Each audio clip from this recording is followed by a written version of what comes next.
गुरुदेव भगवान की जय। प्यारे कृष्ण कन्हैया लाल की जय। श्रीमद् भागवत महापुराण 7वां अध्याय पंचम स्कंध चल रहा है। भरत चरित्र। श्री सुखदेव जी कहते हैं, राजन, महाराज भरत बड़े ही भगवत भक्त थे। भगवान ऋषभ देव ने अपने संकल्प मात्र से उन्हें पृथ्वी की रक्षा करने के लिए नियुक्त कर दिया। उन्होंने उनकी आज्ञा में स्थित रहकर विश्वरूप की कन्या पंचजनी से विवाह किया। जिस प्रकार तामस अहंकार से शब्दादि 5 भूत तन मात्र उत्पन्न होते हैं, उसी प्रकार पंचजनी के गर्भ से उनके सुमति, राष्ट्रभृत, सुदर्शन, आवरण और धूम्रकेतु नामक 5 पुत्र उत्पन्न हुए, जो सर्वथा उन्हीं के समान थे। इस वर्ष को, जिसका नाम पहले अजनाभ वर्ष था, राजा भरत के समय से ही भारत वर्ष कहते हैं। महाराज भरत बहुज्ञ थे। वे अपने अपने कर्मों में लगी हुई प्रजा का अपने बाप दादों के समान स्वधर्म में स्थित रहते हुए अत्यंत वात्सल्य भाव से पालन करने लगे।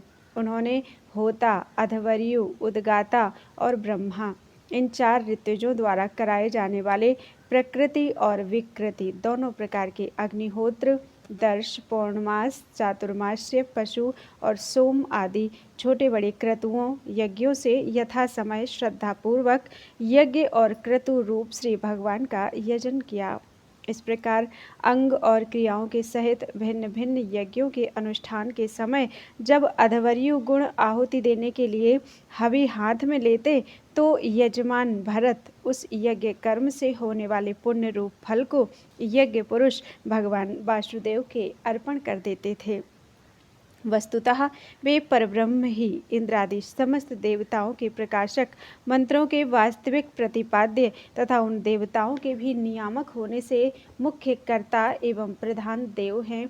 इस प्रकार अपनी भगवद अर्पण बुद्धि रूप कुशलता से हृदय के राग द्वेष आदि मलों का मार्जन करते हुए वे सूर्यादि सभी यज्ञ भोक्ता देवताओं का भगवान के नेत्रादि अवयवों के रूप में चिंतन करते थे। इस तरह कर्म की शुद्धि से उनका अंतःकरण शुद्ध हो गया। तब उन्हें अंतर्यामी रूप से विराजमान हृदयाकाश में ही अभिव्यक्त होने वाले ब्रह्म स्वरूप एवं महापुरुषों के लक्षणों से उपलक्षित भगवान वासुदेव में जो श्रीवत्स, कौस्तुभ, बनमाला, चक्र, शंख और गदा आदि से सुशोभित तथा नारद आदि निज जनों के हृदयों में चित्र के समान निश्चल भाव से स्थित रहते हैं, दिन दिन वेग पूर्वक बढ़ने वाली उत्कृष्ट भक्ति प्राप्त हुई। इस प्रकार 1 करोड़ वर्ष निकल जाने पर उन्होंने राज्यभोग का प्रारब्ध क्षीण हुआ जानकर अपनी भोगी हुई वंश परंपरागत संपत्ति को यथा योग्य पुत्रों में बांट दिया। फिर अपने सर्व संपत्ति संपन्न राजमहल से निकलकर वे पुलहाश्रम अर्थात हरिहर क्षेत्र में चले आए। इस पुलहाश्रम में रहने वाले भक्तों पर भगवान का बड़ा ही वात्सल्य है। वे आज भी उनसे उनके इष्ट रूप में मिलते रहते हैं। वहाँ चक्र नदी, गंडकी नाम की प्रसिद्ध सरिता चक्राकार शालिग्राम शिलाओं से, जिनके ऊपर नीचे दोनों ओर नाभि के समान चिन्ह होते हैं, सब ओर से ऋषियों के आश्रमों को पवित्र करती रहती हैं। उस पुलहाश्रम के उपवन में एकांत स्थान में अकेले ही रहकर वे अनेक प्रकार के पत्र, पुष्प, तुलसी दल, जल और कंदमूल, फल आदि उपहारों से भगवान की आराधना करने लगे। इससे उनका अंतःकरण समस्त विषयाभिलाषाओं से निवृत्त होकर शांत हो गया और उन्हें परम आनंद प्राप्त हुआ। इस प्रकार जब वे नियम पूर्वक भगवान की परिचर्या करने लगे, तब उससे प्रेम का वेग बढ़ता गया, जिससे उनका हृदय द्रवीभूत होकर शांत हो गया, जिससे आनंद के प्रबल वेग से शरीर में रोमांच होने लगा तथा उत्कंठा के कारण नेत्रों में प्रेम के आंसू उमड़ आए, जिससे उनकी दृष्टि रुक गई। अंत में जब अपने प्रियतम के अरुण चरणारविंदों के ध्यान से भक्ति योग का आविर्भाव हुआ, तब परमानंद से सराबोर हृदय रूप गंभीर सरोवर में बुद्धि के डूब जाने से उन्हें उस नियम पूर्वक की जाने वाली भगवत पूजा का भी स्मरण न रहा। इस प्रकार वे भगवत सेवा के नियमों में ही तत्पर रहते थे। शरीर पर कृष्ण मृग चर्म धारण करते थे तथा त्रिकाल स्नान के कारण भीगते रहने से उनके केस भूरी भूरी घुंघरारी लटों में परिणत हो गए थे, जिनसे वे बड़े ही सुहावने लगते थे। वे उदित हुए सूर्यमंडल में सूर्य संबंधिनी ऋचाओं द्वारा ज्योतिर्मय परम पुरुष भगवान नारायण की आराधना करते और इस प्रकार कहते, भगवान सूर्य का कर्म फलदायक तेज प्रकृति से परे है। उसी ने संकल्प द्वारा इस जगत की उत्पत्ति की है। फिर वही अंतर्यामी रूप से इसमें प्रविष्ट होकर अपनी चित्त शक्ति द्वारा विषय लोलुप जीवों की रक्षा करता है। हम उसी बुद्धि प्रवर्तक तेज की शरण लेते हैं। बोलो वृंदावन बिहारी लाल की जय। 8वां अध्याय। भरत जी का मृग के मोह में फंसकर मृग योनि में जन्म लेना। श्री सुखदेव जी कहते हैं, एक बार भरत जी गंडकी में स्नान कर नित्य नैमित्तिक तथा शौचादि अन्य आवश्यक कृत्यों से निवृत्त हो प्रणव का जप करते हुए 3 मुहूर्त तक नदी की धारा के पास बैठे रहे। राजन, इसी समय एक हिरणी प्यास से व्याकुल होकर जल पीने के लिए अकेली ही उस नदी के तीर पर आई। अभी वह जल पी ही रही थी कि पास ही गरजते हुए सिंह की लोक भयंकर दहाड़ सुनाई दी। हिरण जाति तो स्वभाव से ही डरपोक होती है। वह पहले ही चौकन्नी होकर इधर उधर देखती जाती थी। अब ज्यों ही उसके कान में वह भीषण शब्द पड़ा कि सिंह के डर के मारे उसका कलेजा धड़कने लगा और नेत्र कातर हो गए। प्यास अभी बुझी नहीं थी, किंतु अब तो प्राणों पर आ बनी थी, इसलिए उसने भयवश एकाएक नदी पार करने के लिए छलांग मारी। उसके पेट में गर्भ था, अतः उछलते समय अत्यंत भय के कारण उसका गर्भ अपने स्थान से हटकर योनि द्वार से निकलकर नदी के प्रवाह में गिर गया। वह कृष्ण मृग पत्नी अकस्मात गर्भ के गिर जाने, लंबी छलांग मारने तथा सिंह से डरी होने के कारण बहुत पीड़ित हो गई थी। अब अपने झुंड से भी उसका बिछोह हो गया, इसलिए वह किसी गुफा में जा पड़ी और वहीं मर गई। राजर्षि भरत ने देखा कि बेचारा हिरनी का बच्चा अपने बंधुओं से बिछड़कर नदी के प्रवाह में बह रहा है। इससे उन्हें उस पर बड़ी दया आई और वे आत्मीय के समान उस मातृहीन बच्चे को अपने आश्रम पर ले आए। उस मृगछौने के प्रति भरत जी की ममता उत्तरोत्तर बढ़ती ही गई। वे नित्य उसके खाने पीने का प्रबंध करने लगे। व्याघ्रादि से बचाने, लाड़ लड़ाने और पुचकारने आदि की चिंता में ही डूबे रहने लगे। कुछ ही दिनों में उनके यम, नियम और भगवत पूजा आदि आवश्यक कृत्य एक एक करके छूटने लगे और अंत में सभी छूट गए। उन्हें ऐसा विचार रहने लगा, अहो कैसे खेद की बात है, इस बेचारे दीन मृगछौने को कालचक्र के वेग ने अपने झुंड, सुहृद और बंधुओं से दूर करके मेरी शरण में पहुंचा दिया है। यह मुझे ही अपना माता पिता, भाई, बंधु और यूथ के साथी संगी समझता है। इसे मेरे सिवा और किसी का पता नहीं है और मुझ में इसका विश्वास भी बहुत है। मैं भी शरणागत की उपेक्षा करने में जो दोष है उन्हें जानता हूँ, इसलिए मुझे अब अपने इस आश्रित का सब प्रकार की दोष बुद्धि छोड़कर अच्छी तरह पालन पोषण और प्यार दुलार करना चाहिए। निश्चय ही शांत स्वभाव और दीनों की रक्षा करने वाले परोपकारी सज्जन ऐसे शरणागत की रक्षा के लिए अपने बड़े से बड़े स्वार्थ की परवाह नहीं करते। इस प्रकार उस हिरण के बच्चे में आसक्ति बढ़ जाने से बैठते, सोते, टहलते, ठहरते और भोजन करते समय भी उनका चित्त उसके स्नेह पास में बंधा रहता था। जब उन्हें कुश, पुष्प, समिधा, पत्र और फल मूल आदि लाने होते तो भेड़ियों और कुत्तों के भय से उसे वे साथ लेकर ही वन में जाते। मार्ग में जहाँ तहाँ कोमल घास आदि को देखकर मुग्ध भाव से वह हरिण शावक अटक जाता तो वे अत्यंत प्रेमपूर्ण हृदय से दयावश उसे अपने कंधे पर चढ़ा लेते। इसी प्रकार कभी गोद में लेकर और कभी छाती से लगाकर उसका दुलार करने में उन्हें बड़ा सुख मिलता। नित्य नैमित्तिक कर्मों को करते समय भी राजराजेश्वर भरत बीच बीच में उठ कर उस मृग बालक को देखते और जब उस पर उनकी दृष्टि पड़ती तभी उनके चित्त को शांति मिलती। उस समय उसके लिए मंगल कामना करते हुए वे कहने लगते, बेटा तेरा सर्वत्र कल्याण हो। कभी यदि वह दिखाई न देता तो जिसका धन लुट गया हो उस दीन मनुष्य के समान उनका चित्त अत्यंत उद्विग्न हो जाता और फिर वे उस हिरणी के बच्चे के विरह से व्याकुल एवं संतप्त होकर करुणावश अत्यंत उत्कंठित एवं मोहाविष्ट हो जाते तथा शोक मगन होकर इस प्रकार कहने लगते, अहो क्या कहा जाए, क्या वह मातृहीन दीन मृग शावक दुष्ट बहेलिए किसी बुद्धि वाले मुझ पुण्यहीन अनार्य का विश्वास करके और मुझे अपना मानकर मेरे किए हुए अपराधों को सत्पुरुषों के समान भूलकर फिर लौट आएगा? क्या मैं उसे फिर इस आश्रम के उपवन में भगवान की कृपा से सुरक्षित रहकर निर्विघ्न हरी हरी दूब चरते देखूंगा?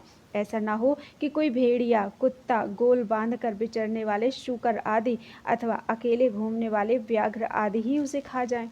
अरे संपूर्ण जगत की कुशलता के लिए प्रकट होने वाले वेद त्रयी रूप भगवान सूर्य अस्त होना चाहते हैं, किंतु अभी तक वह मृगी की धरोहर लौटकर नहीं आया। क्या वह हिरण राजकुमार मुझ पुण्यहीन के पास आकर अपनी भांति भांति की मृग शावकोचित मनोहर एवं दर्शनीय क्रीड़ाओं से अपने स्वजनों का शोक दूर करते हुए मुझे आनंदित करेगा?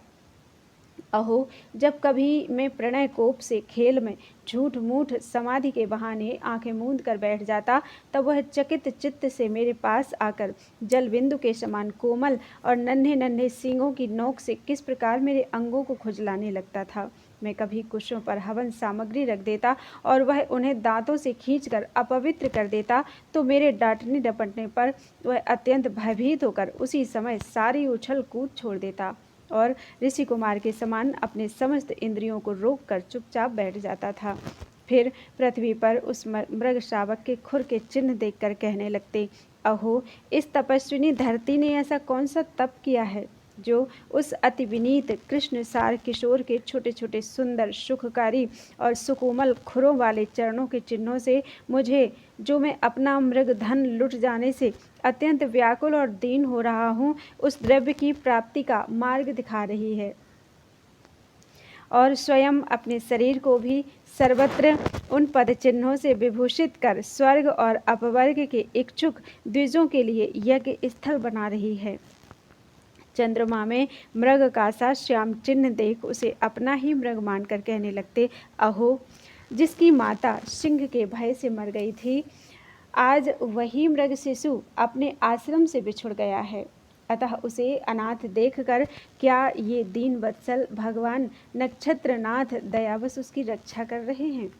फिर उसकी शीतल किरणों से आह्लादित होकर कहने लगते, अथवा अपने पुत्रों के वियोग रूप दावानल की विषम ज्वाला से हृदय कमल दग्ध हो जाने के कारण मैंने एक मृग बालक का सहारा लिया था, अब उसके चले जाने से फिर मेरा हृदय जलने लगा है।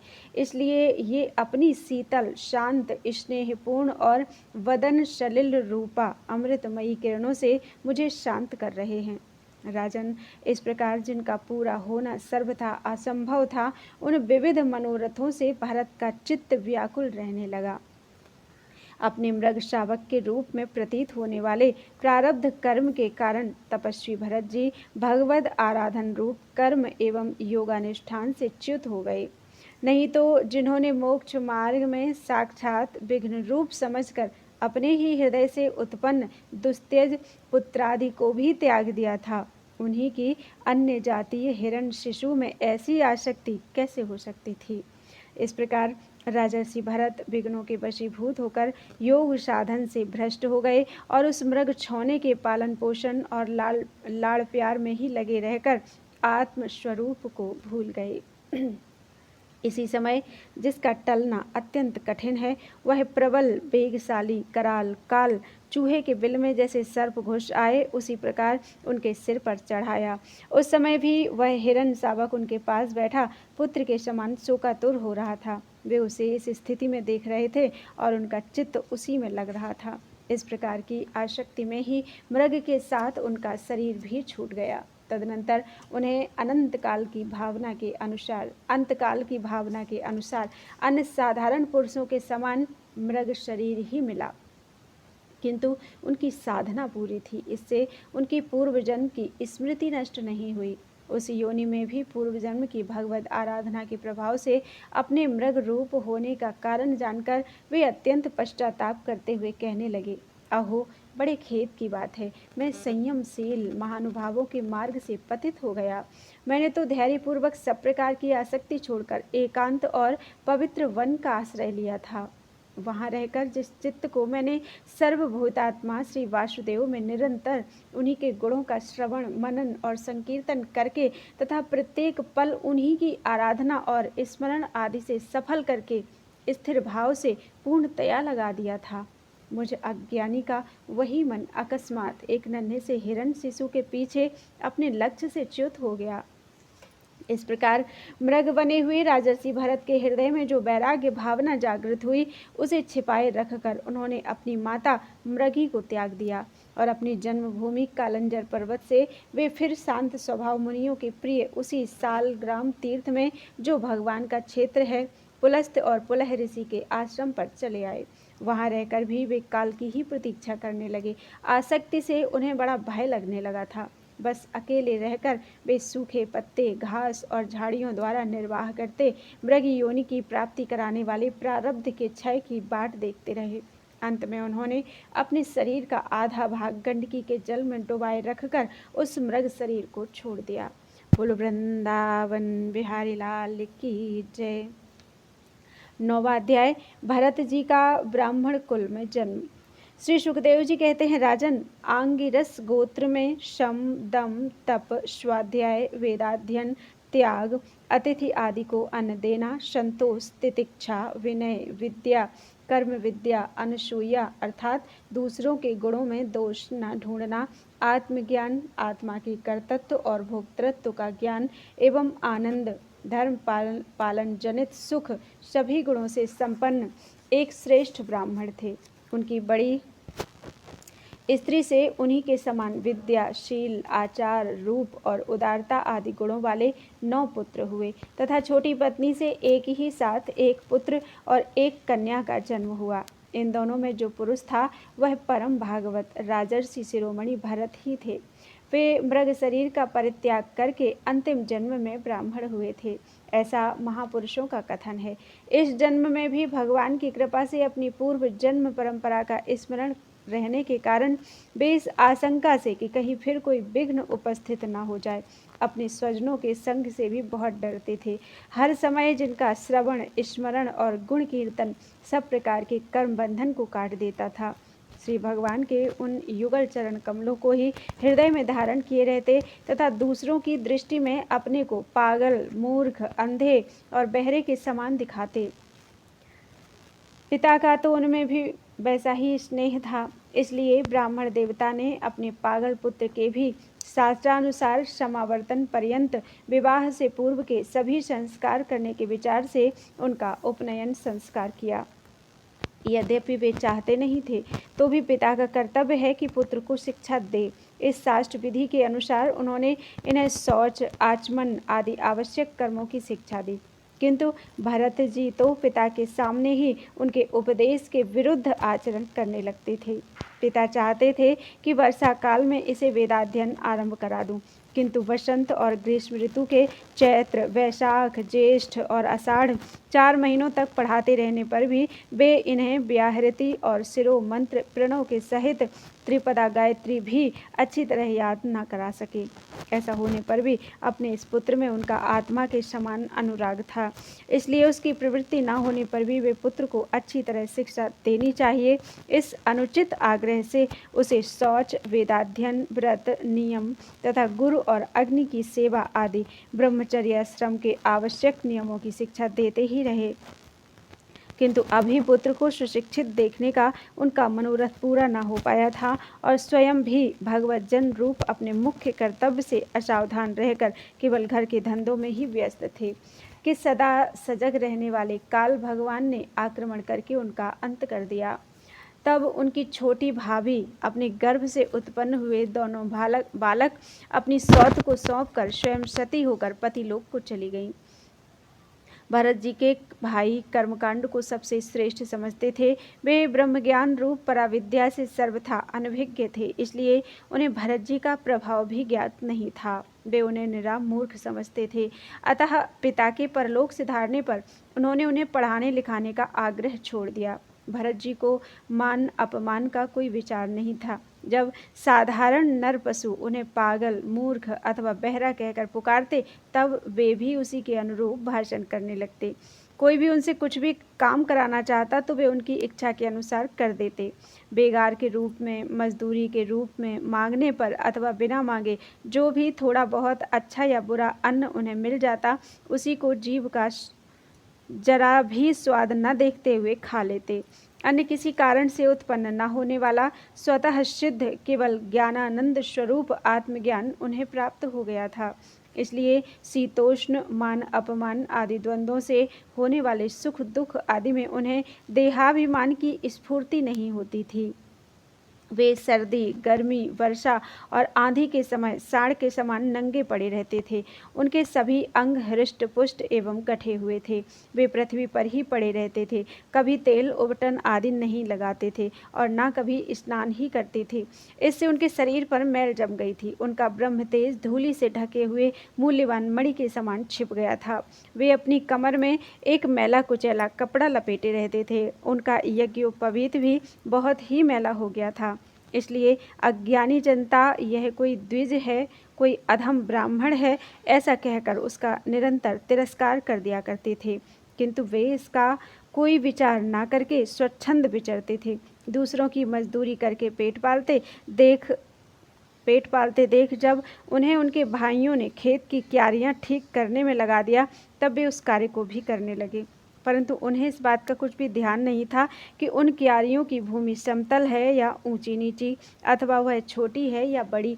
उनके भाई उन्हें चावल की कनी, खली, भूसी, भुने हुए उड़द तथा बर्तनों में लगी हुई जले अन्न की खुरचन जो कुछ भी दे देते, उसी को वे अमृत के समान खा लेते थे। किसी समय डाकुओं के सरदार ने, जिसके सामंत शूद्र जाति के थे, पुत्र की कामना से भद्रकाली को मनुष्य की बलि देने का संकल्प किया। उसने जो पुरुष पशु बलि देने के लिए पकड़ मंगाया था, वह दैववश उसके फंदे से निकलकर भाग गया। उसे ढूंढने के लिए उसके सेवक चारों ओर दौड़े, किंतु अंधेरी रात में आधी रात के समय कहीं उसका पता न लगा। इसी समय दैवयोग से अकस्मात उनकी दृष्टि इन आंगिरस गोत्रीय ब्राह्मण कुमार पर पड़ी, जो वीरासन से बैठे हुए मृग, बारह आदि जीवों से खेतों की रखवाली कर रहे थे। उन्होंने देखा कि यह पशु तो बड़े अच्छे लक्षणों वाला है, इससे हमारे स्वामी का कार्य अवश्य सिद्ध हो जाएगा। यह सोचकर उनका मुख आनंद से खिल उठा और वे उन्हें रस्सियों से बांधकर चंडिका के मंदिर में ले आए। तदनंतर उन चोरों ने अपनी पद्धति के अनुसार विधि पूर्वक उनको अभिषेक एवं स्नान कराकर कोरे वस्त्र पहनाए तथा नाना प्रकार के आभूषण, चंदन, माला और तिलक आदि से विभूषित कर अच्छी तरह भोजन कराया। फिर धूप, दीप, माला, खील, पत्ते, अंकुर और फल आदि उपहार सामग्री के सहित बलिदान की विधि से गान, स्तुति और मृदंग एवं ढोल आदि का महान शब्द करते उस पुरुष पशु को भद्रकाली के सामने नीचा सिर करा के बैठा दिया। इसके पश्चात 10 युवराज के पुरोहित बने हुए लुटेरे ने उस नर पशु के रुधिर से देवी को तृप्त करने के लिए देवी मंत्रों से अभिमंत्रित एक तीक्ष्ण खड्ग उठाया। चोर स्वभाव से तो रजोगुणी तमोगुणी थे ही, धन के मद से उनका चित्त और भी उन्मत्त हो गया था। हिंसा में भी उनकी स्वाभाविक रुचि थी। इस समय तो वे भगवान के अंश स्वरूप ब्राह्मण कुल का तिरस्कार करके स्वच्छंदता से कुमार्ग की ओर बढ़ रहे थे। आपत्ति काल में भी जिस हिंसा का अनुमोदन किया गया है, उसमें भी ब्राह्मण वध का सर्वथा निषेध है। तो भी वे साक्षात ब्रह्म भाव को प्राप्त हुए बैरहीन तथा समस्त प्राणियों के सुहृद एवं ब्रह्मर्षि कुमार की बलि देना चाहते थे। यह भयंकर कुकर्म देखकर देवी भद्रकाली के शरीर में अति दुस्सह ब्रह्म तेज से दाह होने लगा और वे एकाएक मूर्ति को फोड़कर प्रकट हो गईं। अत्यंत असहनशीलता और क्रोध के कारण उनकी भौहें चढ़ी हुई थी तथा कराल दाढ़ों और चढ़ी हुई लाल आंखों के कारण उनका चेहरा बड़ा भयानक जान पड़ता था। उनके उस विकराल वेश को देखकर ऐसा जान पड़ता था मानो वे इस संसार का संहार कर डालेंगी। उन्होंने क्रोध से तड़क कर बड़ा भीषण अट्टहास किया और उछलकर उस अभिमंत्रित खड्ग से ही उन सारे पापियों के सिर उड़ा दिए और अपने गणों के सहित उनके गले से बहता हुआ गरम गरम रुधिर रूप आसव पीकर अति उन्मत्त हो ऊंचे स्वर से गाती और नाचती हुई उन सिरों को ही गेंद बनाकर खेलने लगी। सच है, महापुरुषों के प्रति किया हुआ अत्याचार रूप अपराध इसी प्रकार ज्यों का त्यों अपने ही ऊपर पड़ता है। परीक्षित, जिनकी देहाभिमान रूप सुदृढ़ हृदय ग्रंथि छूट गई है, जो समस्त प्राणियों के सुहृद एवं आत्मा तथा बैरहीन हैं, साक्षात भगवान ही भद्रकाली आदि भिन्न भिन्न रूप धारण करके अपने कभी न चूकने वाले कालचक्र रूप श्रेष्ठ शस्त्र से जिनकी रक्षा करते हैं और जिन्होंने भगवान के निर्भय चरण कमलों का आश्रय ले रखा है, उन भगवत भक्त परमहंसों के लिए अपना सिर कटने का अवसर आने पर भी किसी प्रकार व्याकुल न होना, यह कोई बड़े आश्चर्य की बात नहीं है। बोलो वृंदावन बिहारी लाल की जय। त्वदीयं वस्तु गोविंदम तुभ्यमेव समर्पितम्।